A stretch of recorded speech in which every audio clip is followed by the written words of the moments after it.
Afternoon, everyone. Could everyone hear me? Okay, great. Thank you. Thank you. Wow. This is, Dr. Bello, the largest PhD defense that we have ever had in this program. So thank you all for coming. We are here to celebrate the work of Ellen Rankins, who is defending her thesis with us today. But a little bit of fun things and facts about Ellen before we begin. Ellen joined us in the fall of 2018 on an SEBS Excellence Fellowship. And the list of all of the other funding for her personal work here is vast. The Philip and Ann Ains Endowed Fellowship. She is the first and only person in our graduate program to win a PEO Scholar Award. So huge congratulations to Ellen on that. From Rutgers Cooperative Extension, she won the Wilbur Runk Award, and she also has been funded through the university, the Bevier Fellowship, and recently the Robert and Lillian White Stevens Fellowship. More importantly, let's see, how many of us, Taylor, went? 9 of us went to Texas. And Ellen competed in the graduate student competition, as did some of our undergraduates who are here with us this afternoon. And Ellen placed first in the Biosciences competition. And 2 years ago, she placed second in the graduate student competition via the virtual symposium. So Ellen has done very, very well in presenting her work. Dr. McKeever reminded me this morning that she also is first or one of the authors on 13 publications, 13 peer-reviewed journal articles since she joined us 5 years ago. So congratulations on that, Ellen. Not only was Ellen doing a lot of work and getting awards, she also has contributed greatly to the program, the department, and the Equine Science Center. She's currently involved on the Equine Welfare Committee for the Professional Association of Therapeutic Horsemanship, and she's been very active in the student GSO, the grad student organization, putting on the GRIB conference program every spring. She was chair in 2019 through October of 2020. So Ellen is wonderful giving service back to the department and the Equine Science Center. Now, research, she's been involved, that's why she's on so many of those manuscripts. She was involved in every research project that we were doing here at the center, at the Equine Exercise Phys Lab, at Special Strides, and beyond. When Dr. Elio was here on one of his sabbaticals, she was engaged in that research. She's been involved in all of the George H. Cook theses and students with their work for the last 5 years, and we certainly applaud Ellen's efforts. Coming to her own research, though, and you're going to hear about that, and we have one of our wonderful veterans who participated in Ellen's research here with us today. And again, you'll hear all about them, Special Strides, and the work that was done there. Something that I'm very pleased in Ellen is her commitment to teaching and outreach. So it's not just about her individual research, it's about teaching the young scientists of tomorrow. Many of you are sitting in this room today. She enjoys working with 4-H kids. Pictured here in the middle with Randy with her curled up lip, which is a hysterical picture of her. This was a recent visit that we had with Assembly Speaker Coughlin. And Ellen he was a good sport. She put some of the surface EMG units on his arms. She put some on Randy, and Speaker Coughlin walked Randy around the treadmill lab, and no one got hurt, and we were watching the activity, the muscle activity in real time. Pictured also is Francesca, who's here with Ellen. They were doing, during the month of the horse last year, an equestrian safety week. And then we also had some fun on the Rutgers University radio show when we were recruiting veterans. And at the upper panel, you see Ellen with Elio and Danielle Smarsh at ICEEP meeting in Sweden last summer. So she's had some fun as well as her seriousness. Speaking of fun, I mentioned that Equine Science Society Symposium, and the beautiful picture, so you all can see how nicely we all dressed up. We had a wonderful shot there, but Ellen had some fun petting a foal. She also, again, won that Biosciences graduate student competition section where she presented her plasma cortisol work. And we all went to Billy Bob's and rode the mechanical bull. Even Kyle, even Dr. McKeever, every one of us were on that bull. Some of us didn't last very long, but we all did it. It was great, great fun. And speaking of fun, Ms. Rankins had the opportunity to attend a conference in St. Louis last fall, and she visited the Budweiser Clydesdale horse farm. And she ran into these two characters. Can you imagine that? When she sent me that text that afternoon, I almost fell out of my chair in the office, because you guys know I love Dalmatians and damnations. So this was a very, very special picture. Ellen, we love you so much. We are going to miss you, but you're not going to be a stranger. You'll know where you came from. And we wish you luck this afternoon, luck during the seminar, and of course, luck in your new venture when you go to Colorado State very soon. Ellen will be joining the Temple Grandin Laboratory Center in the at the Denver campus at Colorado State University. So she starts that pretty quickly. So she's going to be moving on out next week. All right, with that, Ms. Rankins, I'll turn it over to you.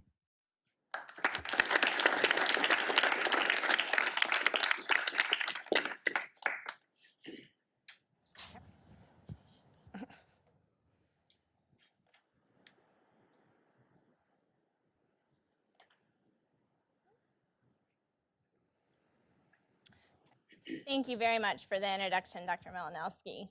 I will miss being here and miss being with all of you, but I'm very excited to be here to present my dissertation work, The Human-Horse Interaction in the Context of Equine-Assisted Activities. According to the U.S. Department of Veterans Affairs, 11 to 30% of veterans will experience PTSD or post-traumatic stress disorder after their deployment.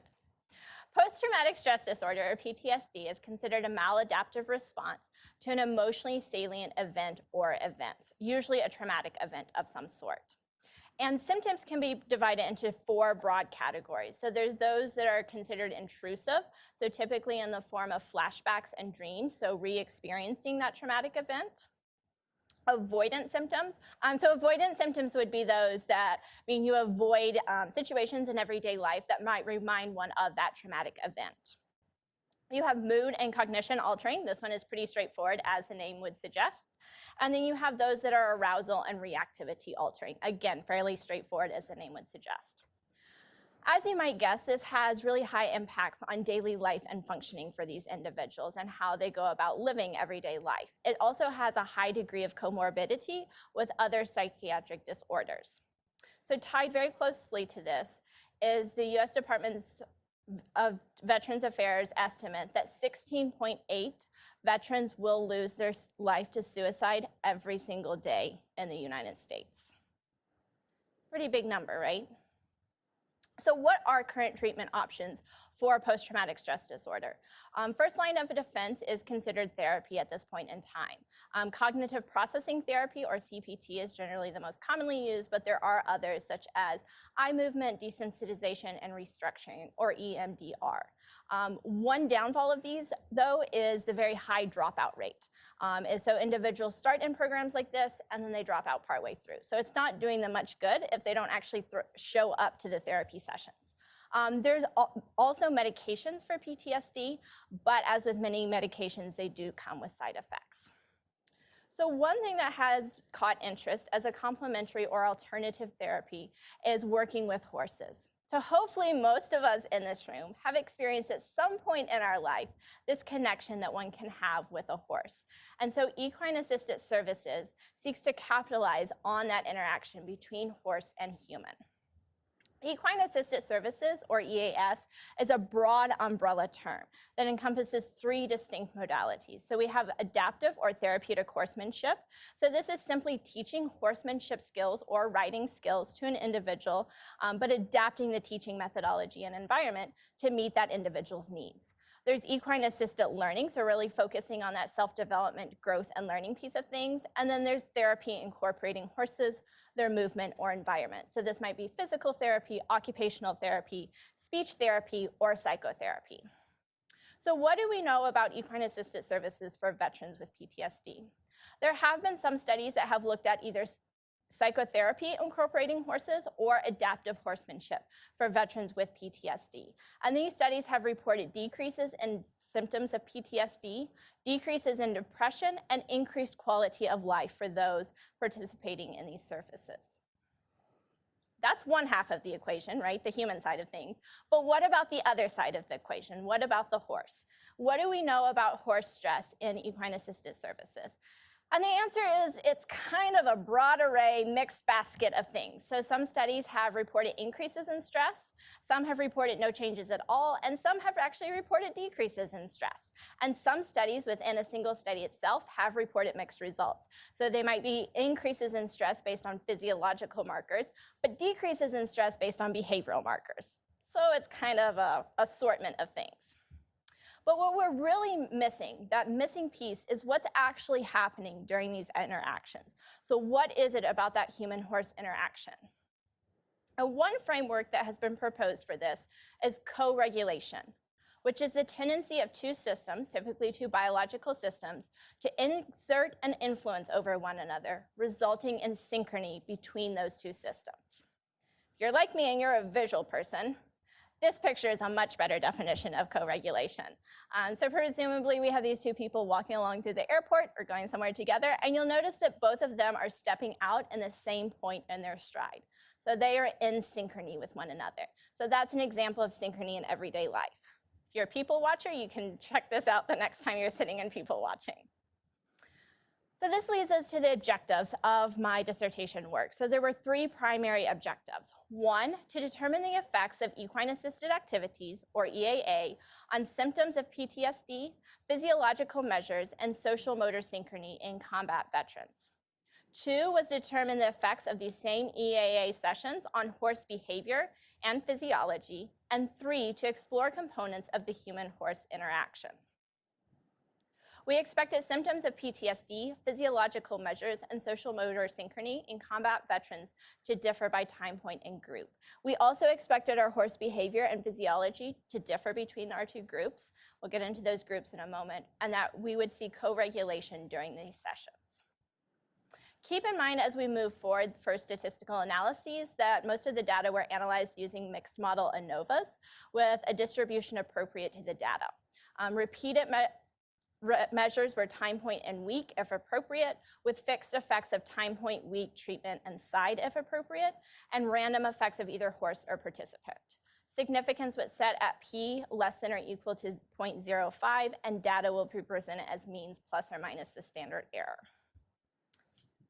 So we're going to focus in on that first objective to begin with, to determine the effects of equine-assisted activities on symptoms of PTSD, physiological measures, and social motor synchrony in combat veterans. So to begin this whole process, we have to have participants. You can't do research without participants. So we went through a recruitment process. This is a very long, intensive process, lots of different avenues. So I had 79 potential participants contact me, and they learned more about what participating in the study would entail and went through a screening process. So we had a defined set of inclusion and exclusion criteria, and they were asked to answer questions related to these over the phone to determine their eligibility for the study. So they had to be a male combat veteran of the US military that was deployed in a military combat zone and was between 18 and 75 years of age. Individuals were excluded if they had suffered a severe traumatic brain injury, or TBI, an amputation, a diagnosis of bipolar disorder or schizophrenia in the past 3 months, had experienced substance dependence in the past 3 months, or had a pacemaker. So following the screening process, we had 33 individuals that met the inclusion criteria and were interested in further participation, and then the remaining 40 were either uninterested or excluded based on one of those previously defined exclusion criteria. They then went through the enrollment process, so this consisted of them completing the informed consent process, and then collecting further demographic information from them, including any current treatment or medication they were on for PTSD. I worked with graduate students from the Graduate School of Applied and Professional Psychology, and they administered the clinician-administered PTSD scale for the DSM-5, or the CAPS-5, which is considered the current diagnostic criteria for PTSD. So I had 13 individuals complete that consent and intake process, and there were 20 that were lost to further follow-up or excluded based on not meeting diagnosis for PTSD.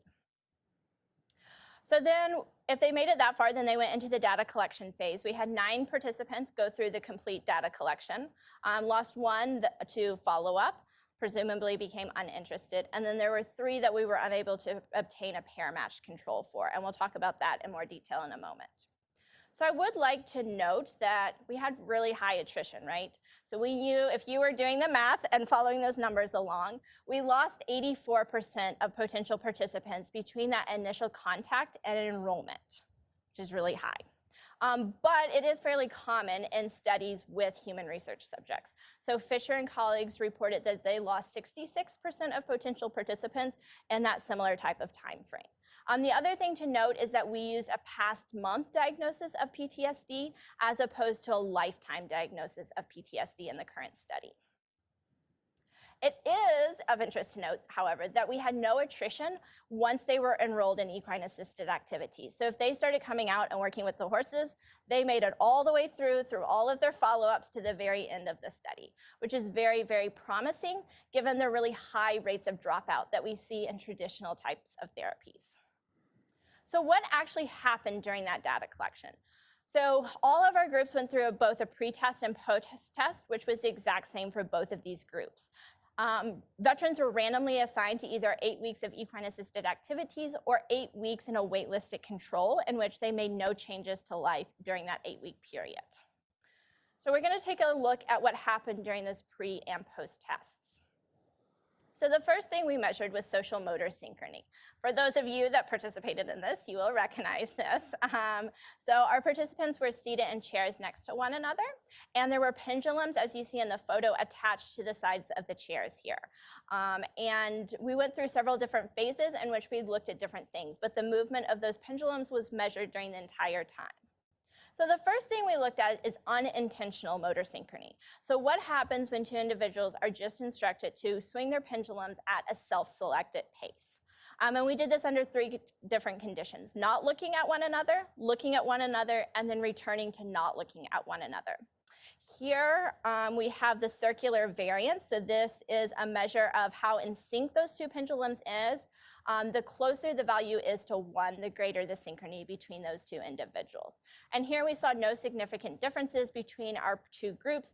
Our control will always be on our black, our EAA group will be on our gray. And here we have the solid representing our pre-time points and our striped bars representing our post-time points.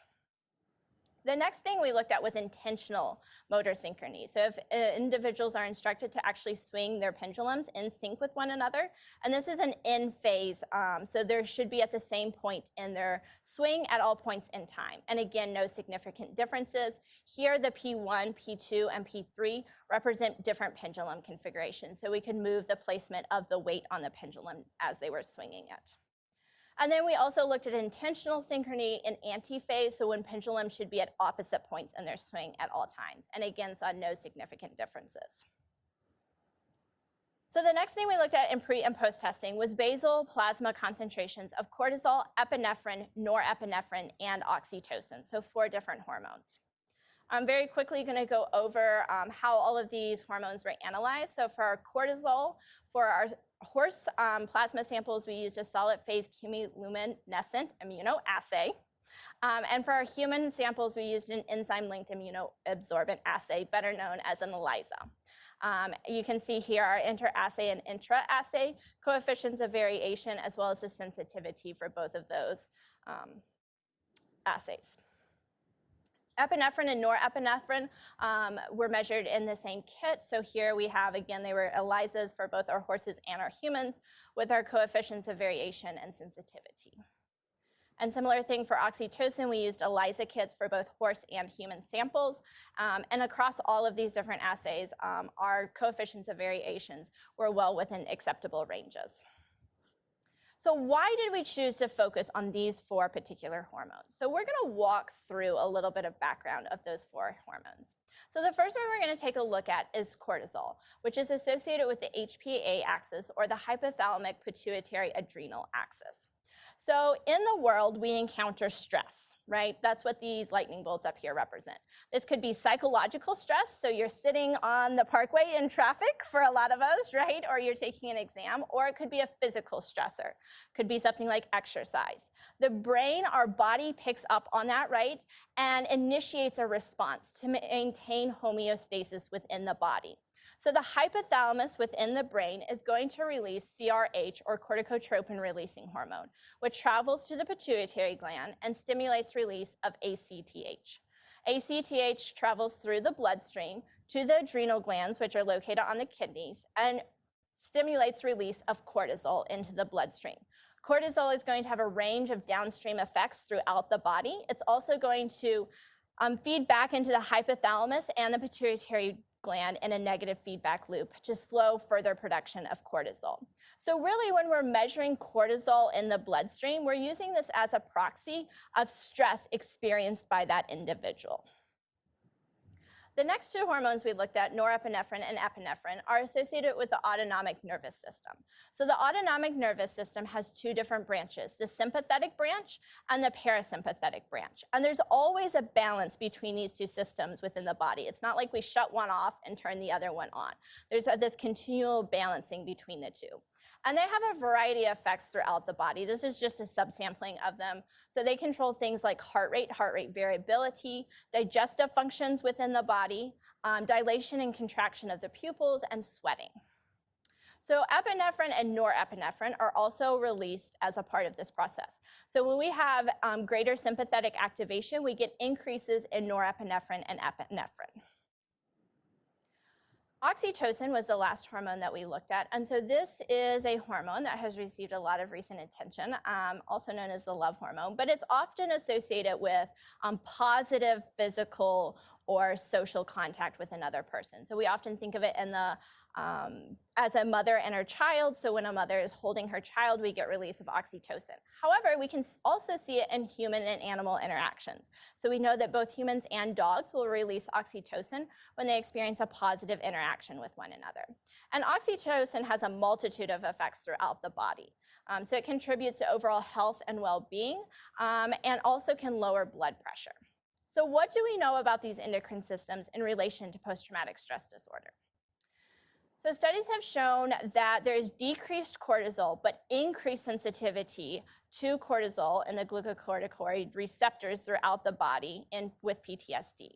And there is upregulation of the noradrenergic system, so that system associated with the autonomic nervous system. It is interesting to note that this is not simply an after the effect. It is usually associated with actual development of PTSD too. So it's possible these individuals already have these changes coming into the traumatic event, which then predisposes them to development of PTSD. Oxytocin appears to be unaltered by PTSD. However, it has been shown to improve the efficacy of more traditional treatments like therapies. So in our individuals, we looked at plasma cortisol concentrations and found no significant differences in our pre and post time points in our control or EAA group. We should note that all of these values that were reported within the study are within normal physiological values. So we weren't seeing values that were really above or below what we would expect them to be. Similar for plasma epinephrine, no significant differences, as well as norepinephrine and oxytocin. So those results are pretty boring, right, up to this point. Things get a little bit more exciting though. So the other thing we looked at was PTSD symptoms. So we measured these on 2 self-report questionnaires, the PCL-5, which is the PTSD checklist for the DSM-5, and the BSI, which is the brief symptom inventory. Statistical analysis here was a 2-tailed paired t-test with significance set at less than or equal to 0.05. So in these graphs, we're actually looking at the change in score from the pre-time point to the post-time point. So our gray bars over here, anything to the left of the 0 axis were decreases in symptoms from pre to post time point, while anything on the right-hand side was increases in symptoms from the pre to post time point. So we found in our overall score on the PCL-5 that there tended to be a significant difference between our 2 groups, with our EAA group decreasing and our control group increasing. And then we have those 4 categories of PTSD symptoms that we walked through earlier. And we also saw the same trend in our cognition and mood altering PTSD symptoms. Then we look at the brief symptom inventory. Similarly here, we have a global overall score from the brief symptom inventory, and we did see significant difference between the 2 groups, with our EAA group decreasing and our control group increasing. Same thing, this can be broken out into subcategories of symptoms. So we have here significant differences in our somatization and psychoticism subscores, and then trends towards significance in our depression, hostility, and paranoid ideation groups. In addition to just the pre and post measures, we also did a 2-month and a 6-month follow-up with the veterans that had been enrolled in the equine assisted activities group. And so that's what we're looking at here, is really interested in this 2-month and 6-month time points. We saw no significant differences at those follow-ups in our PCL-5 scores, but we did still see some differences at 2 months post cessation of being involved in equine assisted activities on our brief symptom inventory, specifically in the obsessive compulsive category. We did continue to see that decrease in anxiety and paranoid ideation. So this is really promising and actually in line with some other work that has been done. So there's only 2 other studies that have reported follow-up time points, that by Arnon and colleagues and that by Fisher and colleagues. And they looked at a 3-month follow-up, so slightly different, a month further out than our 2-month follow-up. And they actually did the whole CAPS-5 again at this time point. And we're finding decreases in that CAPS-5 score, although they were not seeing differences in the PCL-5 scores at that time point. So what happened to those veterans that were in our equine assisted activities group? So this is the picture that you guys, or pictures that you guys saw earlier. So they traveled to Special Strides once a week for a 30-minute session. They were paired with a single horse, so they worked with that same horse over the course of the 8 weeks. And during those sessions, they learned about basic horse behavior, how to communicate with their horses. They learned how to groom their horses.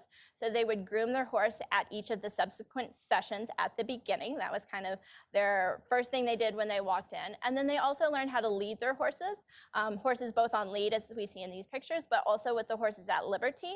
And some of them would progress to long lining or ground driving with their horses. During these sessions themselves, we took a number of measurements also. So we also looked at plasma cortisol, epinephrine, norepinephrine, and oxytocin concentrations. So these were blood draws performed by our nurse. And we're going to see this timeline several times during this slideshow. So we're going to take a quick minute to take a look at it. So our session starts at 0 minutes here on our left-hand side. And then we go all the way out to 30 minutes. So 30 minutes equates with the end of the session. Here we have blood draws at the beginning at 0 minutes, 3 minutes in, 5 minutes in, and then at 25 and 30 minutes. So 2 time points close to the end of the session. Plasma cortisol concentrations, we did not see any significant differences across time points and weeks. And so we should note with the veterans, we only took blood draws in weeks 1, 4, and 8. We decided that if we stuck them every single week, they might decide not to show up anymore. So this is why we have 3 of those 8 weeks.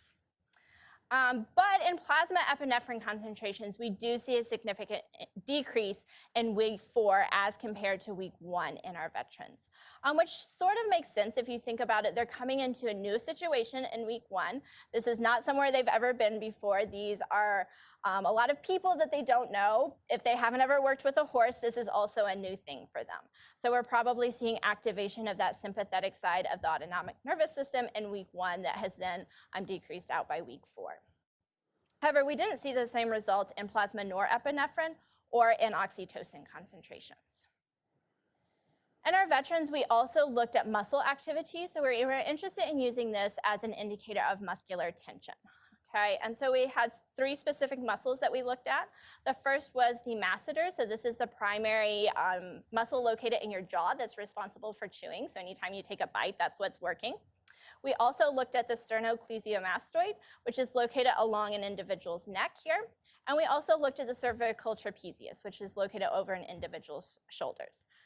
For the sake of time, we are not going to look at the latter 2 muscles today, partially because as we were collecting data and monitoring that data collection, we were seeing a lot of activation associated with movement from these individuals. So probably not indicative of the muscle tension that we're after. All of these measures were taken continuously throughout that entire 30-minute session. So this is a brief look at what a surface EMG or electromyography signal looks like as it's being collected. This happens to be a trace from a horse, but a human is going to look the exact same way.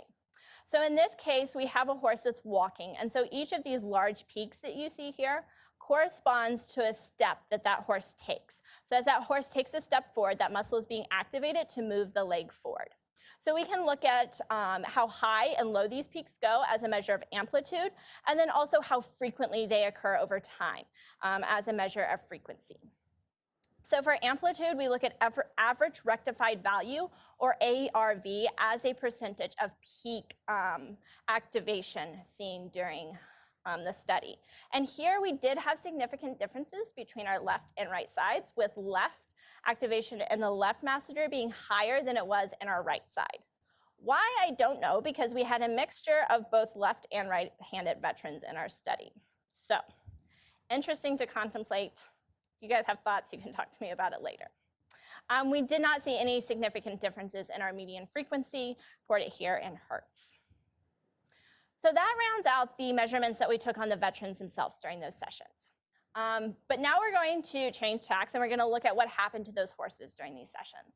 So taking us to that second objective, which was to determine the effects of equine-assisted activities on horse behavior and physiology.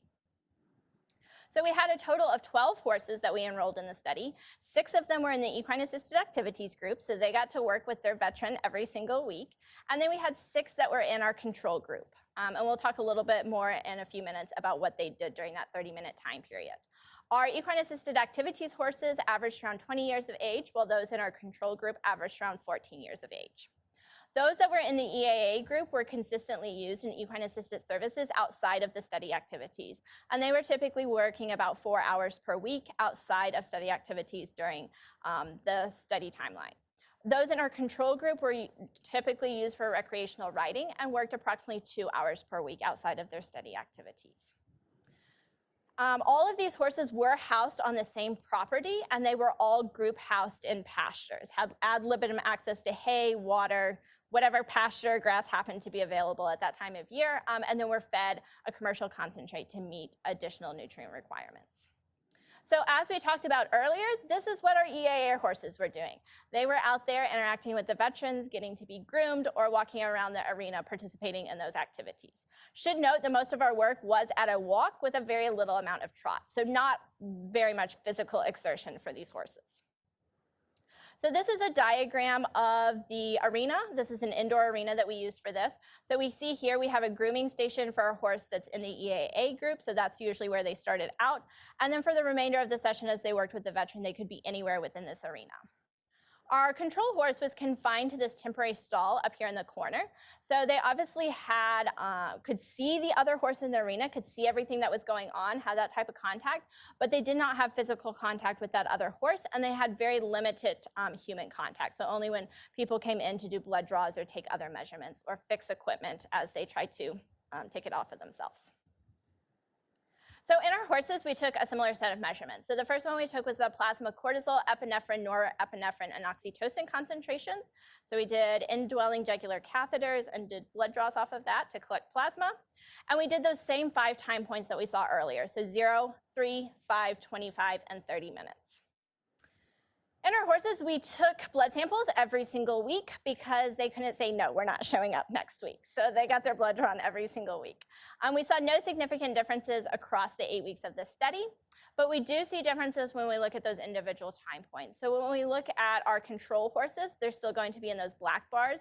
We saw significant increases in cortisol concentrations at that 25 and 30-minute time point, indicating these horses were experiencing at least mild stress during that time frame. We did not see a similar increase in our EAA horses, so you can see they remained fairly consistent across those 5 time points. So not a similar stressor for those horses in the EAA group. Saw no significant differences by week in our plasma epinephrine concentrations or by time. No significant differences in norepinephrine, either by week or by time. And no significant differences in oxytocin by week or by time point. So similar to the humans, we also took measures of muscle activity in the horses. Here we chose 2 muscles to use, so we still use the masseter in the horse, so they have that exact same muscle in their jaw that's responsible for chewing in horses. And then we also looked at the brachiocephalus, which runs along the horse's neck, similar to the muscle that we were looking at in the humans. Again, we recorded data for that entire 30-minute time period. And again, we're going to just take a look at that masseter muscle because, again, we were seeing a lot of movement artifacts in our brachiocephalus trace, leading us to conclude that that was not very reliable for what we were actually looking for in this study. So here we have our control horses on the left side in the white, and then the darker colors represent the right sides in our control horses and our EAA horses. So our only significant difference occurred in week 3, in which the control horses had higher average rectified values than did our EAA horses, even though it was very different between the EAA horses' left and right sides. Why we saw this particular change in week 3, I don't really know. It is important to note here that not all of these sessions were ongoing concurrently. So veterans started at different time points during the year. So week 3 for veteran 1 was not the same as for veteran 3, or horse and veteran pair. So no differences in median frequency in our masseter muscle. So in addition to these same measurements, we also looked at some different measures in our horses. So one of the things we looked at was behavior, and we did this in both a qualitative fashion and a quantitative fashion. So we're going back to this diagram we saw earlier, but here we want to take a look at the placement of video cameras. So we had 3 cameras spaced, hopefully to maximize coverage of the entire arena so that we could see that horse in the EAA session during that entire 30-minute period. We had only 1 camera for the control horse because we could get the entire stall within that 1 camera view and just kept it on that horse for the entire 30 minutes. These videos were edited, so we took our veterans' faces out for privacy reasons because, as you'll see, we had a lot of undergraduate students looking at these videos. So video recording started at 0 minutes, went all the way through the end to the 30-minute mark. So for the quantitative portion of our behavior analysis, we used a traditional ethogram-based approach. So an ethogram is simply a list of behaviors accompanied by some sort of description, typically a written description, although it could be a video or picture description. We looked at 38 specific behaviors in this study that have been associated with stress in horses in previous studies. So this is an example of what our ethogram looked like and one of the particular behaviors that we looked at. So here on the left, we have the behavior itself, which in this case is stomping. And then we have the operational definition or the description of that behavior. In this case, the horse strikes the ground with a foot. So 3 students were trained on the use of this ethogram. They had to reach at least 70% agreement in the training portion of this before they were allowed to continue with the actual data analysis. Then they were randomly assigned videos from the study and went through and coded those videos for each individual occurrence of a behavior. So from this, we took several different measures. So the first thing we look at is the total number of stress-related behaviors displayed by the horses. And here we can see across the 8 weeks that our control horses had higher number of stress-related behaviors than our horses in the EAA group. Okay. We're going to see similar results when we look at the number of unique behaviors performed by horses. So keep in mind, right, we had that whole list of behaviors. So in addition to the total number of behaviors they displayed, how many of those different categories basically did they hit? And again, our control group was higher than our EAA group. We also looked at duration of stress-related behaviors in seconds. So keep in mind, though, this is only a subset. So we had just a subset of those behaviors that it made sense to record duration on, okay? It was not the total set of 38 behaviors. And here we did not see any significant differences between our control and EAA groups. So that's the quantitative side of things, very traditional approach. The other approach we took was qualitative behavior assessment, or QBA. So this is something that has been used recently in the literature on animal welfare in general, and consists kind of 3 distinct steps. So the first step in this process is a free choice profiling. So for this, we recruited 22 undergraduate students. I told you there were a lot of students watching these videos. And each of these students watched a subset of 5-minute clips from the entire database. So they watched 6 of those 5-minute clips. And as they watched those clips, they were asked to generate terms that they thought described that horse's emotional or affective state.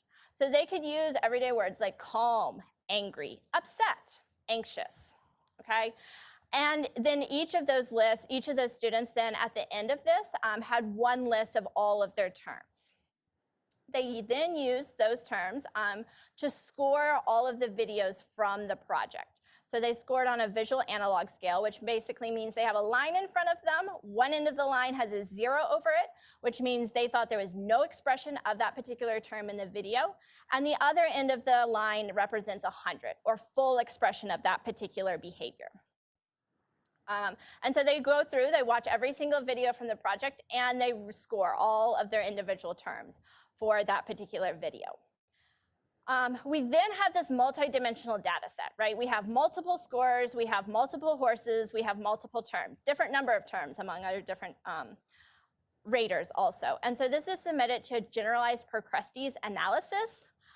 So lots of fancy number manipulation in the background is basically what happens. But out of this, we get a consensus profile that has components, principal components along it. And then an individual horse's score on those principal components can be analyzed via ANOVA as our other data was. So the first output we want to look at in this system is our agreement plot. So each of the individual numbers within this plot represents one of our student raters. The circle around them is the 95% confidence interval. So we're seeing that all of our raters fell within that 95% confidence interval, indicating that they had good agreement among themselves, which is a really positive thing. So the other thing we have generated during this is our consensus profile. So each of these dots on this graph represents an individual horse during one of the weeks. And then we have, right here, we're looking at principal components 1 and 2. So our component 1 is our horizontal, our component 2 is our vertical axis here. So our consensus profile explained 40% of the variation in scores among all of our horses and raters. And to see if this is statistically accurate, we compare this against a random generation. So we take all of these numbers and we do 100 random permutations of them, and then compare this back against the consensus profile that was generated. At a p-value of less than 0.001, we say that this consensus profile is actually significant. It's not just an artifact of the statistical process that was used. And then within these components, we can see how much variation is explained within each of these individual components. So we have 69% of our variation explained here and only 9% explained by component 2. So really this component 1 is where most of our variation was explained. So up to this point, we've only taken into account the underlying numerical structure of this data. It has no semantic meaning at this point in time. So at this point, we want to come in and actually assign semantic meaning to those axes that we have. So we look at how correlated those terms that the individual raters came up with are with those principal components. And so we have those that are positively correlated. So our cutoff value is 0.7, which is what is typically used in this sort of analysis. And our bottom cutoff was a negative 0.7. The number in parentheses next to one of these words is the number of students that use that term in their list of terms that were generated. So we can see that we had none that were highly correlated with that component 2. All of them were highly correlated with component 1. And so we took these ones that are bolded, that the most number of students used, to describe the ends of the axes and assign semantic meaning to this. So on our left-hand side, we have the words calm, relaxed, and comfortable. And obviously, when you look at these, right, these have similar meanings, which indicates that this actually did work in this case. Again, on our right-hand side, we have those words anxious, stressed, and nervous. So again, kind of common meaning among them. So then we take a look at where do our two groups of horses fall along this. When we look at that, we can see that our EAA horses are clustered over here together in our gray dots, and our control horses are scattered over here in our black dots. Okay, so this was a significant difference along that first component. So our EAA horses were rated as more calm, relaxed, and comfortable, and our control horses were rated as more anxious, stressed, and nervous during those 30-minute sessions. The next thing we looked at was the horse grimace scale. So this was a scale that was developed to assess pain in horses. And so to do this, we need a profile view of the horse's head, such as the one you see in the photo here. And so we took photos at 3 distinct time points during the sessions. We took one at 10 minutes into the session, 20 minutes in, and then 30 minutes in. Obviously, we have two markers here at 30 minutes, both a blood draw and a photo. So sometimes our photo were closer to the 29-minute mark because we didn't want to take the photo at the same time the blood draw was happening in case that changed how that horse was experiencing things in that moment. So the horse grimace scale, or HGS, consists of 6 facial action units. Each of these facial action units is scored from 0 to 2, with 0 being little or no indication of pain and 2 being a high indication of pain. The first facial action unit we look at is the ear. So as the horse's ears shift backwards, we're getting a higher score on the horse grimace scale. Then we look at the area over the eye. So as those muscles and that skin tightens and you kind of see those bony structures underlying that area above the eye, you get a higher score on the horse grimace scale. Then we look at the area specifically around the eye and the shape of the eye. So as the horse wrinkles its eyelids, changes the shape of its eye, it's going to score higher on the horse grimace scale. Similar thing for the jaw. So we're looking at the definition of that jawline. So as the jawline becomes more defined, they get a higher score. Then look at the profile and muzzle area. So as that horse's profile elongates, as those nostrils narrow, they're going to receive a higher score. And then the chin and the lips. So as that chin becomes more defined and prominent and those lips pull back, the horse is going to receive a higher score on this scale. So here we have the scores over the 8 weeks for our control and our EAA horses, and this is a total score. So keep in mind, we were scoring 6 facial action units from 0 to 2. So your overall score could be anywhere between 0 and 12. So we see here that all of our scores were below 6. Okay, so pretty low on that scale. The only significant difference we saw here was in week 4, our control horses had a greater HGS score than they did in week 1. Again, why we saw this particular difference in week 4, I couldn't really tell you. There were no outliers, and again, those sessions were not occurring at the same time. So it's not like there were weather conditions or something like that affecting these horses. So those are all the vast range of measurements we took on our horses. So now we're going to take a look at that third objective, to explore components of the human-horse interaction during those sessions. So one way we did this was through the use of a human-animal interaction scale. This is a 24-item self-report questionnaire that has been previously developed and validated. However, it was validated for use with general animal species. So I know some of my veterans gave me questions about exactly how some of those items related to the work they were doing with their horses. However, it did have both positive and negative components. So it could be positive behaviors or negative behaviors initiated by either the human or the animal. And here we see that by week 3, the total score on the human interaction scale has increased and remained increased all the way through week 8. So as a score increases on this human-animal interaction scale, that means there's more positive interactions between the animal and the human. Okay, so we're seeing that kind of pattern towards increased positive behaviors over time. However, as I said, this is general human-animal. It's not specific to horses. So I think moving forward, it would be helpful to actually create and validate a horse-specific instrument, okay? So I don't get these questions from my participants about what exactly is this supposed to mean. Here, this was a self-report. It has also been used observationally, in which the researcher actually observes the human and animal interaction and rates them instead of asking the individual to self-report. So again, that's something to keep in mind moving forward. But either way, we still need to include both those positive and negative behaviors, or those positive and negative valences, to really capture what's happening. The other thing we looked at to assess the human-horse interaction was physiological co-regulation. So we have all of these hormone concentrations in both our horses and our humans. And so we analyzed these with a multi-level linear model, a random intercept model, with a time-varying covariate of the horse's hormone concentration. So the only place we picked up significant co-regulation coefficients was in week 8 in our epinephrine concentrations. Our norepinephrine concentrations in week 8 also tended towards significance, although they didn't actually reach statistical significance. And so this is interesting when you take it into account along with those human-horse interaction, or that human-animal interaction scale that we were looking at, right? That it might take time for a relationship between a horse and human to develop. And that might actually change what's happening during those sessions and how that horse and human are interacting with one another. One of the limitations, there are a number of them, but one of them here, and this is common across all the literature on equine-assisted services and animal welfare in general, is that we have this focus on detecting stress.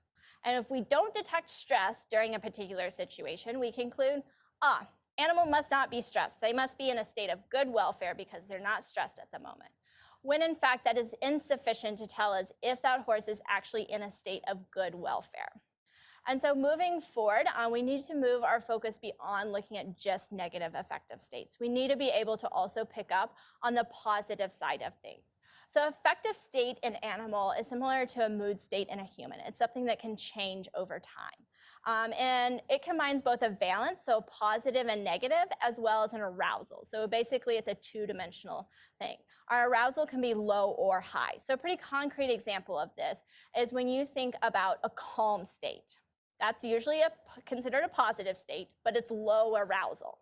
Excitement, on the other hand, is also a positive state, but it is a high arousal state, right? So we need to be able to start teasing out all sides of this equation moving forward.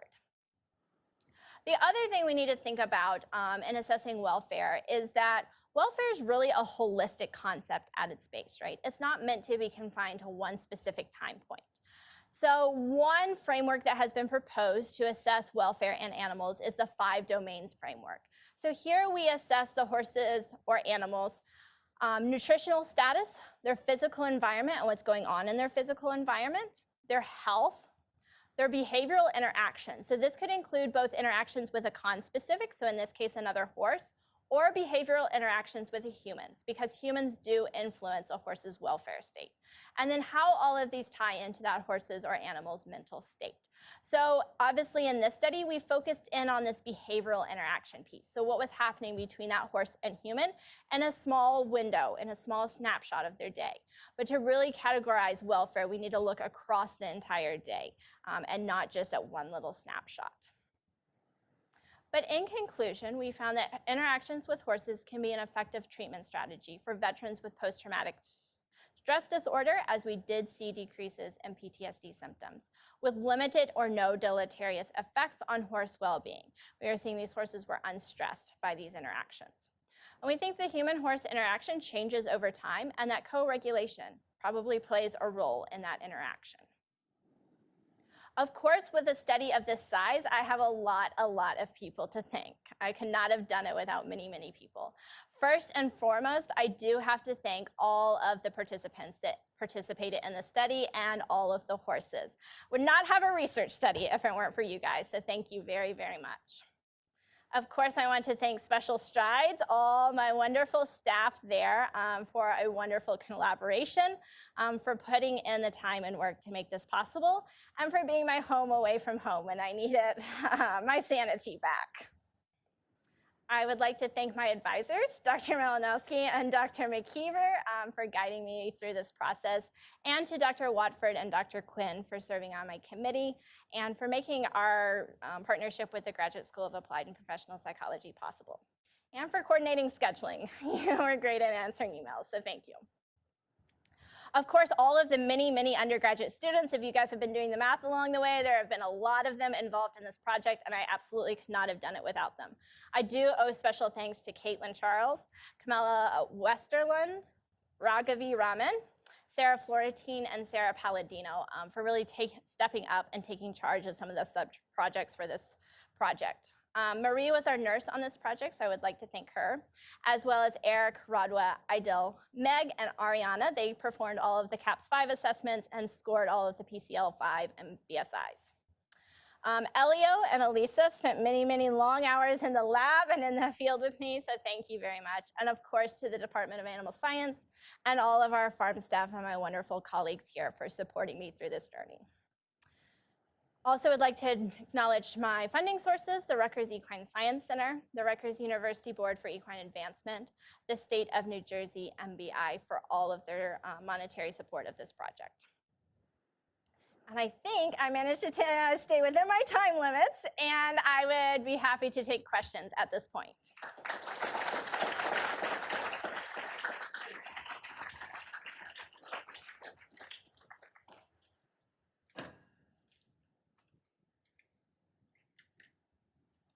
Thank you, Ellen, for that.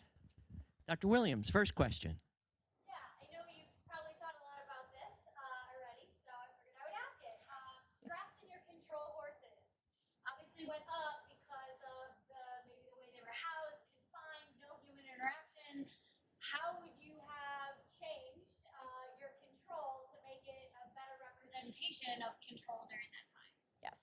And I'm going to read, just for your guys' information, I'm going to be repeating all of the questions so that our Zoom attendees can hear and understand the questions. So Dr. Williams' question was about, obviously, we saw increases in stress in our control horses, probably related to the fact that they were confined. They had little human interaction, no horse interaction. And so how could we change that in the future to maybe have a better set of control conditions? So we had talked a little bit. It would be grand if we could get samples from them while they're out in pasture, so just in their normal environment, right? But the logistics of that become a little hairy, so we couldn't quite manage that, but I would love to be able to do that. The other thing is to actually have those horses working with an individual, but a clinically healthy individual, and looking at, so they have that human interaction, they have that component of interaction, just with a different individual, and see, again, are we seeing differences, or is it the same across those two groups? So, thank you. So, Dr. Williams asked my question, but when the controls were confined, I take it they had no hay, they had nothing to do?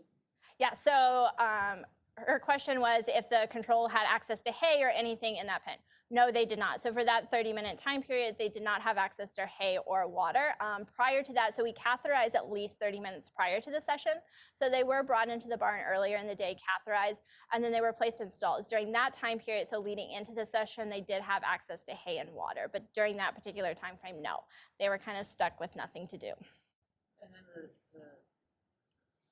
these tests, was it always the same time of day when they were in the indoor, or was it changed? So the question was about time of day. So we kind of have a block of time that we were working with. Unfortunately, just due to scheduling conflicts, they couldn't all happen at the exact same time. But yes, they did all happen between 10 a.m. and 3 p.m. So kind of that midpoint in the day. With regard to, eating when? Yeah, so all of the horses, so feeding either occurred, so they're fed their grain supplement either first thing in the morning and then again at the end of the day. So this should not have corresponded to feeding times for them. Welcome. Yeah, I couldn't help but wonder on the one with the stress for the horses during session, it peaked, or like the lowest stress was like week 5, and I kind of turned to Jane, and so she may have, you know, insight also, is that, you know, does that actually represent that the requirements of the horse and the interaction like was kind of building, do you know what I mean? And they were learning the ropes, learning what was going on. And week 5 might have signaled like that time where like everybody was in sync and in unison. And then Jane Price said, okay, so now you're ready to learn something new. And, you know, built on it from that point of view. So, everybody was advanced according to their development of skill. So I don't think you could say, oh, everybody did this for the first 3 or 4 weeks and then we suddenly put something new on.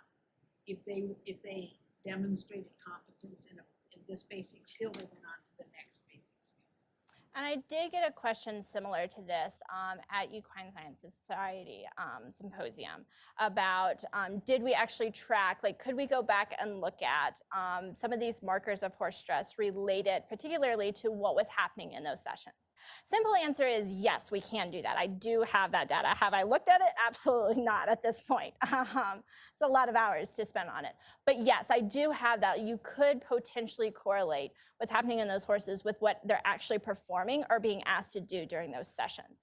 I don't know with the sample size that we have that we would actually find anything, but certainly would be something of interest to look at going forward. It just seems like a typical curve, you know, even if, as you say, they were being, you know, progressed as they went, you still have that essence of, okay, we're in the comfort zone now. Yes. So it could be after 4 weeks, the 5th week, they're comfortable because they have an understanding of the expectations. Not whether or not we present something new, but now they're comfortable with horses. Or they might look forward to it.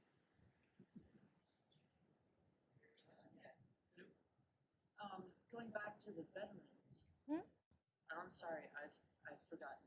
Was there a veteran control group, the combat veterans that didn't do the equine assisted, and you measured? Because didn't I see that control group that over time stress, some of the symptoms increased? I saw that. Yes, so the question was, do we have a control group for our veterans? And the answer is yes, we did have a control group. So they just continued life as normal during that 8 weeks. We did offer them the same equine assisted activities just after the fact on their own time. And yes, we did, so the significant differences there were the significant differences between changes, and right, our EAA group typically decreased symptoms, on our other group increased symptoms. That's surprising, because I would have thought that it just would have stayed the same.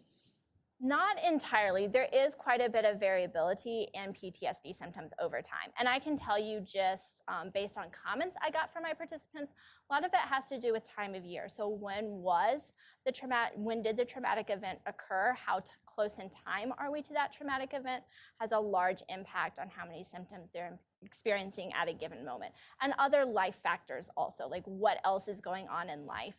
So we do see variability in symptoms over time. So no, I was not that surprised by that result. Very nice presentation, very interesting study. Just to put it into a broader perspective, you used only male veterans. And what about female veterans? And are you considering expanding your study? And the second question, what was the gender of the horses? Does that play a role? Excellent question. So the question was about seem to think we only had male veterans enrolled, and that is correct. We did only take male participants, and we did do that intentionally because most of those hormones we are measuring are known to fluctuate with menstrual cycles in females. And we were worried about having the sample size, which I think is a legitimate concern given our final sample size, to accommodate for that in our analysis. But yes, we should certainly look at this in the future. Some of it is too just the population, right? There's a lot more male veterans than there are females, just numerically as a percentage of the US military, if you look at that. Although females are more likely to develop PTSD. So yes, we should certainly look at that. You just would need a lot of upfront work on the recruitment side of things to be able to accommodate that. And on the horse side of things, we only used male horses also. Since we only had males on the human side of things, we decided to keep it the same for the horse side of things so that we could be consistent across the board. Thank you, Ms. Rankins, for that wonderful presentation.